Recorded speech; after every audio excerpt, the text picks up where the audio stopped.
नमस्कार दर्शक बंधु सुभद्रा योजना को नहीं आसिला आउ गोटे अपडेट कौन रही आज अपडेट आउ ता सहित जानिबा काली केउ माननकु सुभद्रा टंका मिलिबो आउ केउ माननकु मिलिबनी तो जानिबा संपूर्ण डिटेल्स तो सेति पई वीडियोटी को शेष जाय देखंतु ता पूर्वरु चैनल नुआ थिले सब्सक्राइब करी पाखरे थिबा घंटी चिन्ह को दबाई दियंतु। तो चलंतु डेरी न करी वीडियोटी को स्टार्ट करिबा।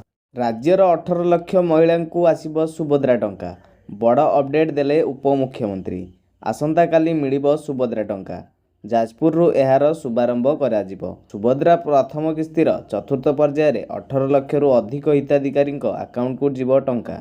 उपमुख्यमंत्री सूचना अनुसार जेउ माननकु एही टंका मिलिनी 3 और 4 तारिख रे बैंक को जाई ईकेवाईसी क्लियर कले एही टंका मिलिबो बोली से पूर्वरु कहिथिले। जदि हिताधिकारी मानकर बैंक एनपीसीआई क्लियर हो जाइथिबो सेमानकु एही पर्यायर टंका मिली जिवो। तेबे एही पर्यायर हिताधिकारी संख्या 1 कोटी टपी पारे। सूचना थाउ कि राज्यर 18 लाख महिला को सुभद्रा योजनार टंका बंटन करा जिवो। एने जाजपुर ठारे एक भव्य कार्यक्रम आयोजन हबो। एही संख्या पूरण पर राज्य रे 98 लाख महिला सुभद्रा योजना रे लाभवान हेबे।